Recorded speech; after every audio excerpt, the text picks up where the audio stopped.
Welcome to Jane Agency PH. Ituturo ko po sa inyo yung tamang pag-withdraw kay Kumu Live. Bale, dalawa po yan ang process ng pag-withdraw. Una po, nagfe-failed ang withdraw nyo. Pangalawa, hindi po nagfe-failed ang withdraw nyo. So, bakit nga ba ganun? Una po, ang dahilan kung bakit nagfe-failed ang withdraw natin dahil pure tasking lang po ang ginagawa natin. Bali po, may task tayo dyan na 500 diamonds per day, di ba po?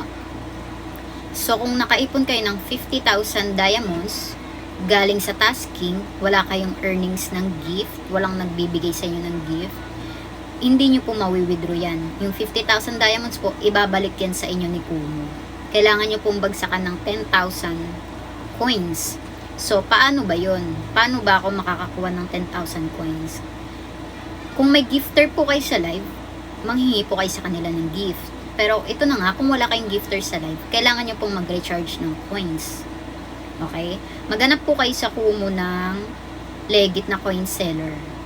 Yun. So, pag nakahanap na tayo ng legit na coin seller sa Kumu, tignan po natin yung price chart nila.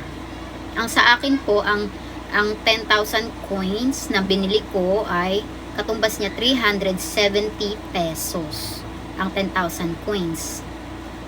Ang kagandahan po kasi dito, yung binili nating coins, ay mawi-withdraw din natin yun.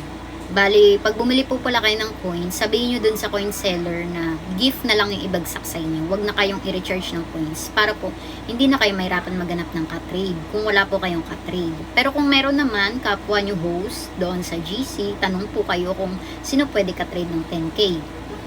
Tapos yun na nga, halimbawa, na sendan na kayo ng 10K gift, 10K coins, 10K gift din po ang balik sa atin yan ni Kumu. Wala pong bawas yan. So, ayun yung maganda kay Kumu. Bali, mawi-withdraw nyo rin po yan. Bali, ang mangyayari po nito, ang 50,000 diamonds po natin, magiging 60,000 diamonds. Kasi nga, binagsakan tayo ng 10K gift. So, magkano na ba yon yung 60,000 diamonds? Sa akin kasi nakapag-withdraw ako ng 60,000 diamonds. Bali 64,000 diamonds pala yan kasi may butal pa akong na-earn sa mga gift. May gift kasi ako konti lang. Yung mga napapadaan lang sa live ko. So bali, sabihin na nga natin 60,000 diamonds. Ang dating po niyan, ang nakalagay dito, 1,299 pesos. So ibawas po natin yung 370 na ni-recharge natin. Ayan, 900 plus na lang po yung dumating sa atin. Okay na rin po yun. Bawi na rin na tayo doon. Kasi bumalik din naman po sa atin yung recharge natin. Bali, nasa 1,000 din talaga ang sasahurin natin kay Kumu. So, konti lang ang binawas dyan. May charge fee lang na konti. Pero ganun pa rin naman. Sa atin pa rin naman, tayo pa rin naman makikinabang ng ating pinang-recharge.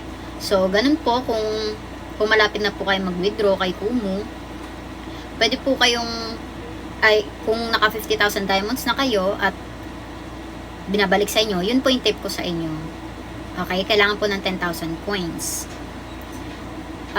Sa mga may gifter naman sa live, yun po yung maganda kasi may mga nakaka-withdraw sa amin na hindi kailangan mag-recharge ng coins kasi nga may gifter po sila sa live. So, yun po yung kagandahan. Nawi-withdraw agad nila ang kanilang diamonds.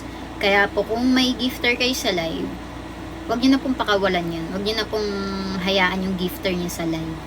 So, asikasuhin po natin sila. Entertain po natin lagi sila pag pumapasok sila sa live.